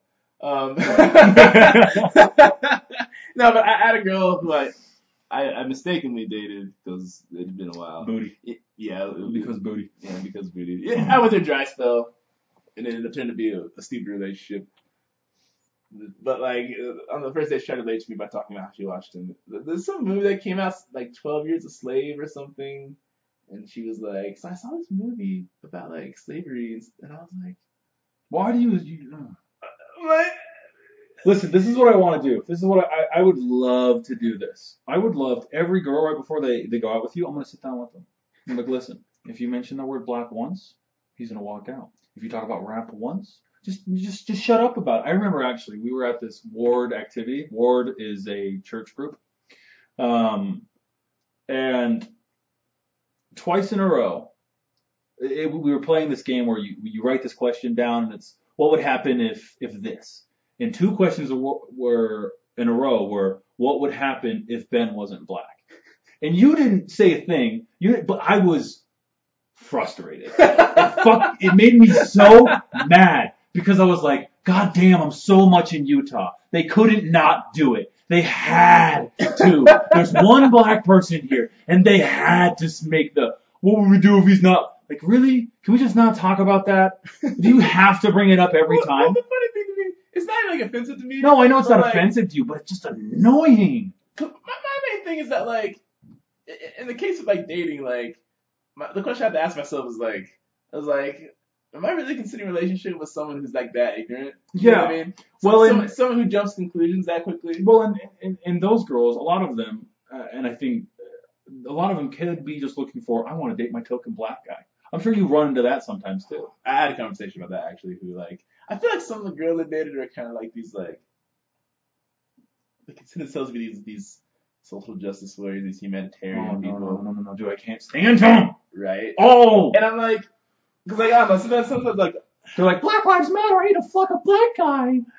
And it's almost like, I want to prove how accepting of all people I am by, like, having a diverse boyfriend, and I'm like, I mean, they don't say that obviously, but there are things feels that way. There are implications of that, and you're like, if you gotta prove this hard, you're not a racist. You're probably a racist, bitch. Right. And I don't know. It's interesting. It's not to. There are legitimate causes that need to be, I guess, championed in the world. Yes, but there are a lot of people who jump on those trains that are just trying to be assholes, and they're assholes from the beginning, and it's just an excuse to be an asshole. Yeah, you're just trying to. Like, there are these people who just like I've gone on like a couple of like dates with some girls who like, like we all do it. Like, you glance at the girl's Facebook after like you go on a date with her. Like I usually wait till after the date though. Yeah, I don't. I try not to do that shit before. I don't want to know. I don't. Emotions. But like, when you start to think like maybe something happened, like you look, and you're like, what am I getting into, and it's just their Facebook is full of like, all these things are wrong with the world, and you're just like, oh no, like no, not one of those, like no, like, or sometimes you get in a relationship with those girls, and she adds you on Facebook, and you look and you're like, oh shit, I got myself into, like, dude, I remember I was dating this girl, and she's a feminist, which fine. I have two sisters who claim the title feminist. I even claimed it for a long time, except for feminism is run by lunatics at this point. There's a lot of really good moves that have been hijacked by assholes. Yeah. But I remember I had an argument with this girl. We were at my place and we were talking by a fire that I lit in my fireplace, and we were roasting marshmallows. It was beautiful. And we got into an argument of, she told me I couldn't be a feminist. And I was like, because I'm a guy? Like, what? She was like, no, you just don't have enough experience. What does that mean? You just don't have enough experience. You can't be a feminist. You can't say you're a feminist. Why can't I say that? We literally talked about this for a while. And what were the evidence? Her reasoning was, we didn't agree on every single point that she had.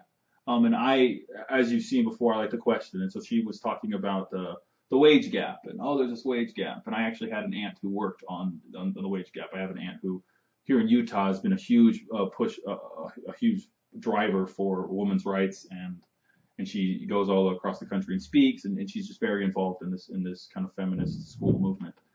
And it actually started talking about her because she's my aunt. I know certain things, and I know how her life has gone for her, and how her choices in her life has affected everything.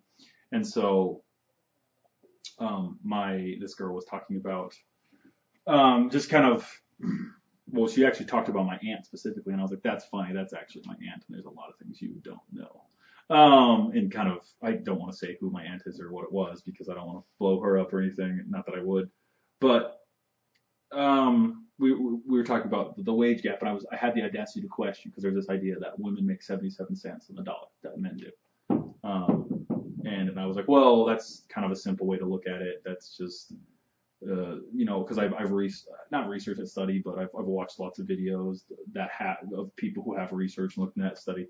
And basically we just had a disagreement on that of, no, women are paid the same. I've never had a job in my life where a woman made 77 cents on the dollar that I made. In fact, most of the time women have made more and received more benefits at work than I do.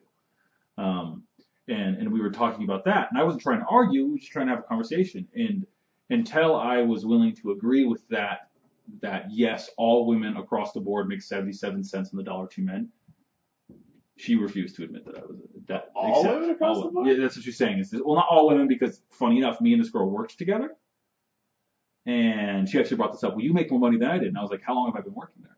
I have more experience, and I've held multiple higher positions than you have, so I should be making more money, right? But and she was slightly unwilling. But it was interesting. And there was other points of argument as well. But it was until I was willing to agree that yes, women are paid less than men across the board. Like that's a problem. That's a huge problem. We need to make laws. And there already are laws. There are laws on the books right now that say that's illegal. Yeah. You can't do that. Until I was willing to accept that, she would not say that yes, I was a feminist, and she wouldn't, because I feel like I grew up with three sisters. I want women to have every single right that I do. I want them to have every single opportunity I do to succeed. And I think we've gotten there in a lot of ways. Yeah. I don't think we're there in everything. I think there still can be things where women can be seen as more equal. But to not acknowledge the steps and the progress that has been made, and I think Black Lives Matter has a problem doing this as well. Yeah. They don't recognize the past. They like to scream that they're still slaves. I'm sorry, you're not. Right. Your grandparents kick some fucking ass, and people work their asses off to stop that. And you saying that it's still a problem is not recognizing the work that they put in, and it's super disrespectful. Right. And I find that in a lot of these ideas and a lot of these groups of, if you don't agree with exactly what I say and the narrative that I give it to you, you can't be part of us. Yeah. Well, and those groups are imploding. They're having issues in themselves. They never have a solid form of leadership. Yeah, yeah. Because of this, there's constant you have to be able to express your opinions in the group you're in. Yeah. And if there's a strict ideology of you have to do it this way, Well, I think the problem is the narrative. Like when everything has to fit into that concise narrative, and it's not about if there is injustice, I think it needs to be approached with a degree of scientific rigor. yeah, Like there needs to be like measurement, and I think this is a huge issue with politics. And I think that like um, there's some promising things going on as far as policy, where like more rigor is being considered. yeah. But a lot of policies, like you look into like even like I've done some recent research into like the criminal justice system, even where like there's some policies that have like been enforced just because some guy wrote a persuading paper about it. Mm-hmm. And I'm just like, well, no, like scientific rigor, like let's have a control group and a test group, and like let's experiment and let's try to like tease out all the variables that play into like what we think is going on. I mean, even It's like not to No, sorry, go. but it's like the history of medicine. Like there's a huge record of like what people thought they were doing throughout history of medicine, but until like scientific rigor was introduced, like there was no evidence to prove that was like legitimate. And like so many things that go on in politics are about as ridiculous as bloodletting in medicine. yeah, But that was a thing yes, for like years. And I mean, obviously, like nowadays, like science, like duh, like, but like there's still so much going on, like especially in politics, and then these special interest groups, these partisan groups that like it lacks scientific rigor. It's about as ridiculous as bloodletting in medicine. Like, or like, you know, like for example, sports is another good example where scientific rigor has like really improved. yes. Where like, you know, back in the day, like, you know, that there were coaches who like didn't let their players drink water during practice. I remember that. Or I remember my coach telling me, no, yeah, don't drink the water. And I knew that was dumb. And that was only in that moment. Most of the time it was fine. Yeah. But, because he also this coach was the one that told me every time you walk by a drinking fountain, drink water. He was huge about being hydrated, but there were certain things.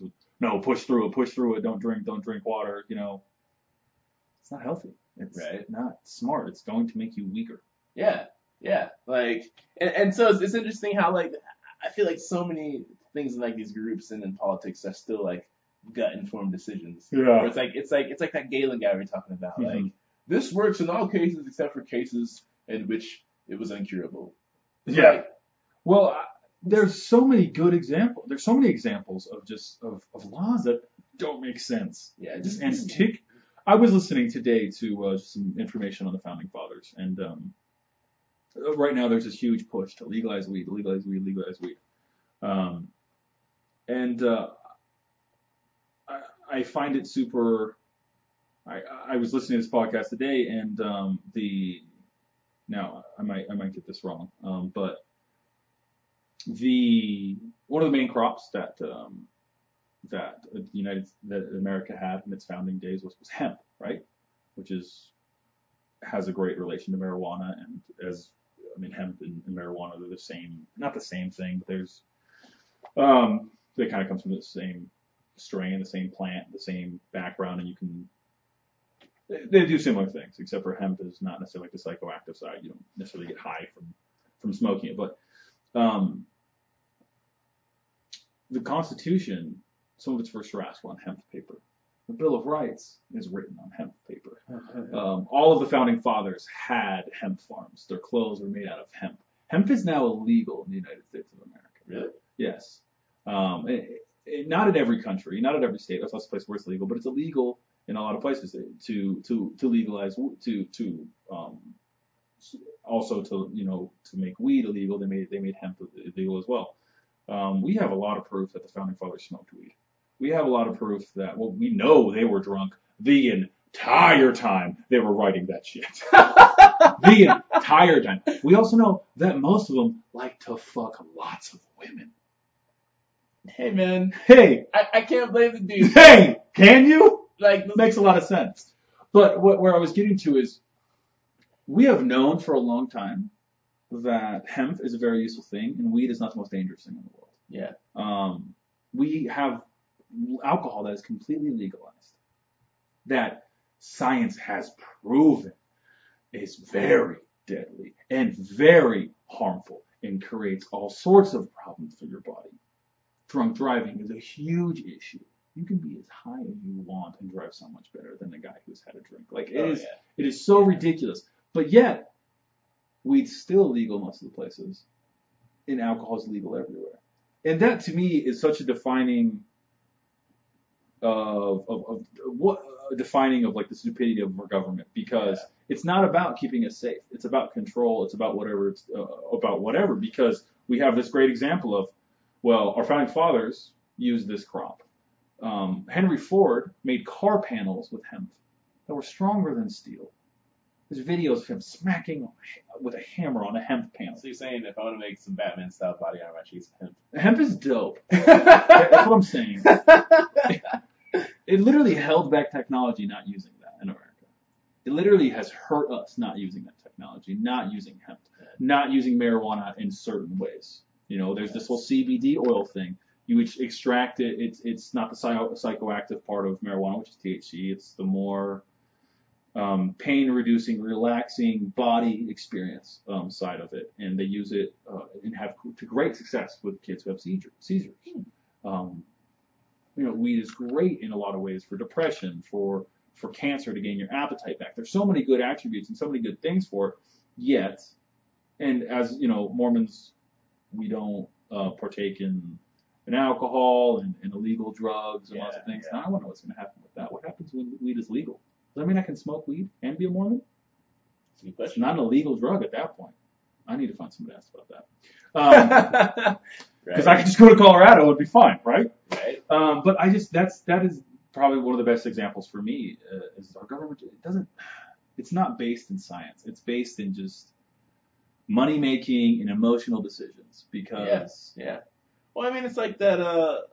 One of the factors in outlawing marijuana was a paper someone published on the effects of. It's gonna make the black men steal your white wives, right? Yeah. Basically, is what it was. I learned about that in the video I was watching about. They're talking about Zootopia. Yeah. And how Zootopia is like not an accurate analogy for racism because the whole idea was that like the predators, are like they've learned to live with the prey. But like they're like, well, they used to eat us, so we have like this fear of them. And he's like, well, that's a rational fear because they have sharp claws and teeth. They're designed to kill you. Like that's not a rational argument with people because like certain races of people aren't designed to like kill the other races of people. No. Like they're just people. Like and so it's a shitty comparison. Like because now you're making racism look rational. It's kind of like thanks a lot, Zootopia. Yeah, right. Well, that's Disney for you. Yeah. But thanks for making my relationships much more difficult in my life. Right, Disney. Don't get me started on Disney. I have so many problems with don't get me wrong. I would love to find a woman who wants to be treated like a princess, and I'd love to be her prince. Just if she's Princess Diana, maybe. Yeah. Like Wonder Woman. Are you a real princess? Like in real life? Like Wonder Woman is the only princess I'm interested in. You're a princess until you're 12, and then your dad should stop calling you princess. Yeah, the only woman who's a princess I want to date is if she's like Wonder Woman, where she's like, dude, can we tag team Wonder Woman? Can we take her? If she's enough woman, she can probably marry both of us. I'm okay with that. I'm okay with that too. Diana, get out here, babe. Right, dude, man. Well, fuck Superman. From the time before all these assholes like jumped on the superhero bandwagon. Back when I was reading comics, Wonder Woman was like my ideal woman. Can we just talk about her for a second? Like I love like she embodies so many good things about a woman. Like I love the Justice League cartoon when like the men are still like deliberating. She was like, no, now's the time to act. I love that she is like one of the most like rational heroes. She understands. She understands like when it's time to reason and when it's time to act, like so much more perfectly than like any other superhero. Like where Batman and Superman can get really obsessed with their ideologies about how things should be done, she has the discernment to recognize she's what like, is necessary. This needs to happen now. Yeah, like she's killed people. Yeah. Other heroes are like, oh, you can't, and she's like look at the situation. Like this was the most rational choice to make at the time, and it's like, like. Well, she is the epitome of like being in like taking. She has this way to take control of Superman and Batman and the rest of the Justice League, and not control them, but direct their vision when they're misguided. Yeah. Well, is one of the most attractive attributes in a woman in the world. When she can take when I'm lost in whatever, and not that I need a woman to do this, you know, I don't expect this, but that's so attractive when a woman can say, hey, you're being dumb right now. You need to think of it this way. Or, hey, you're being too emotional right now. You need to see it this way. Yeah. Or when they can take a step at that, and in men as well, that's also a very attractive attribute, I think. But Wonder Woman has that in spades. Yeah, dude. Yeah, it's so it's hot. Yeah, that's amazing. Cause she does how to like direct people, like when people are impassioned and like, you know. She's a really good leader. Yeah. She's never been like, I'm the leader of the Justice League, but she's led many times in roles when she noticed that, oh, he can't lead right now. She can't lead because of their circumstance. They can't make a decision because they're emotional, whatever. She's always that person that steps in. Yeah. Yeah. Oh. And I love, like, and what's really interesting about that character is that, you know, she was made to kind of contrast a lot of, like, I guess the stereotypes of women at the time. Yes. You know, because, like, you know, there's a stereotype of women being irrational or unreasonable, you know, like, but to show the world that, you know, a woman can be strong, she can be rational, she can be reasonable. And I like that. And the fact, like, she's willing to step in and fight when she doesn't have to, because it's the right thing to do, because she wants to help. Yeah. Like, you know, like when she looked out at Man's World and the other Amazons were like, yeah, let them like screw themselves over. But she was like, no, like they need our help. Like I'm gonna go like make things better. She's empathetic. Yeah. Like even though she comes from this man-hating island. Yeah. Which. Funny enough. Because it's easy to you know, especially now, like this weird like gender war thing going on. It's easy to look at the other side and be like, well, screw them. But to be strong enough to like be like, no, like I'm gonna stand to help everyone. Yeah. You know, that's incredibly admirable to me. You know, I think is another really good example in comics is Lois Lane. Yeah. Not a superhero. Superman's girl, but never. I don't think ever did he was Superman was never like 100%. Oh yeah, I got this girl. He's the most powerful being that exists in most of the universe. You know, just an unstoppable force of everything, and pretty damn good looking. And he had to work so hard to get Lois. She has him with the balls, man. She has him by the balls. I gotta get my hand. But this is the thing. She humanizes him. She does humanize him, and that's you can tell that's what he wants. He wants someone to bring him down, and he wants that woman to tell him when he's wrong and to direct his view. And I think good men do look for that. I certainly do. I look for that in a woman. That's the most attractive attribute in a woman is like that she can look at me and be like, "You're being fucking dumb. You need to know." You're like, right. I want a woman who will tell me that. I don't want a woman who is passive, who won't tell me their opinion. I want to hear what they have to say because I'm not going to pick a woman unless I value what she has to say. Right. I want to hear those words. If I don't, I'm not going to, date you. Right. Not that you're a bad person or anything, but that's not what I'm into. I don't know about, like, I mean, you and I, obviously, I don't know about other men, but I don't want to date a girl who's just like, I can't make decisions. You have to think for me. No. And don't get me wrong, I like to make decisions. I'm capable of making decisions. Oh, certainly. And that's an attractive attribute in a man, but I know that I'm fallible. Yes. And in those times when I'm compromised, I like, it's nice to know that I have another head to be like, hey, like, pull your shit together. Yeah. You know? Like. Well, and I found a girl who did that for me and chased her for a long time. Because to me it's worth it. Yeah. And I could, I'm not the most attractive guy in the world, but I can get girls, I can get attractive girls. I can get girls who are everything I want physically. But there's something about that. There's something about that woman who is confident, who is strong, and who will tell you, hey, you're wrong. Or hey, you're doing really good. That's also something you're not going to get with a girl who is do everything for me. I'm going to sit at home. You take care of everything, and I'm just going to be here. They're also, you're going to have control. You're going to be able to make all those decisions, but they're not going to be. I don't think they're going to be capable of really putting forth that love at that height, at that degree, because they're not. I don't necessarily want to like take care of someone. I want like a partnership. Yes. And don't get me wrong, women like to be taken care of, I think, most of the time. And I know that in those moments, you and I would be more than willing to take care of them. Oh, yeah. And hopefully we are intuitive enough to see when moments like that are happening, we can do it. But that's that's an old view. Like, it can't always be like that. I want a woman who's going to stand up. You know, I have Yeah. no problem staying at home and watching the kids. Yeah. Every day, do I want to do it? No. To be honest. But Really don't if I wanna need to do it. step up. But if I need to step up, do I have a problem with that? No, that's ridiculous. Of course I will. Yeah. It's not. And what infuriates me is I've had that mindset my entire life. That my entire life of I want a woman who challenges me, who is smarter than me, who when she talks I will shut up and listen. Like those things that I want, things that I feel like are characteristic of strong women. But no, I'm not a feminist if I don't believe that women get paid less. You know, it's just we get down to these. I feel like that I shouldn't defend myself, and I'm not going to. But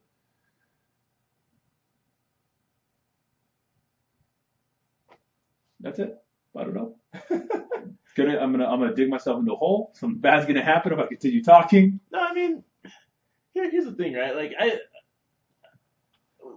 whenever you need to make a major decision in life, like you talk to people you trust. Yes. You talk to your friends. Yes. Like you aggregate information. Like you get different views, and to have someone who can offer that to you between two people, I think is incredibly valuable. Like like people tell me I'm a smart guy. I don't know. I feel like an idiot a lot. Every smart person does. But like I know that I'm fallible. Like there are things that I'm gonna overlook. Well, there are times that I'm gonna be compromised, and I think like having other people there, like a lot of times in times like that, like you can talk to a friend, or I'll sit and like read books and like look for answers. Like to have one watching. Oh wow. Hey, someone's watching. What's up, guys? Look up. What's up? Fuck you. Yeah. You can't say that to our viewers. Listen, that's going to be part of our relationship with the viewers. I love them, and I'm going to be rude sometimes. But I'll touch your penis or vagina, whatever you have. I won't. Wow! Wow! I just said that. I was gonna say, be careful about who you find that person. Okay, well, I make jokes to my friends like that. I make jokes all the time. Don't judge me. Maybe it's your brother upstairs. I hope it's my brother upstairs, because I'm going to go touch his penis. One of your roommates, I remember, walked in. Not walked in, was talking with me. And it was after Jonathan, my little brother, had left, and was like, "You guys have a weird relationship." I was like, "I would never talk to my brother like that." I just laughed. That was fine. And I realized, yeah, I do talk about sucking my brother's dick. Never gonna do it, but I say it because it's funny. That's all. I like to go too far. We're holding hands right now. Yeah. Actually, we're holding hands the whole time. I was kidding. You know, honey, when I think about this, I was kidding. But no, like that. Man, if I could be gay, if only I could be gay, I would pick you. Right? You and your beautiful black asshole. Oh boy. But This has gotten terrible. I said in the beginning that I say terrible things, so yeah, they were warned. They know. Yeah. And I mean, if they got this far into the podcast, and they're pretty committed already. So although we probably should wrap up soon. We should like 2 hours. Finish her up. But I guess we went through a lot of topics today. Yeah, we did. But I feel like it's a good discussion. That's what happens when you shoot the shit, man. You just talk. Right. Talk about things you feel. Yeah. But I mean, any of these things we talked about today, like let us know in the comments how you feel about those things. Let us know your opinions. Yeah.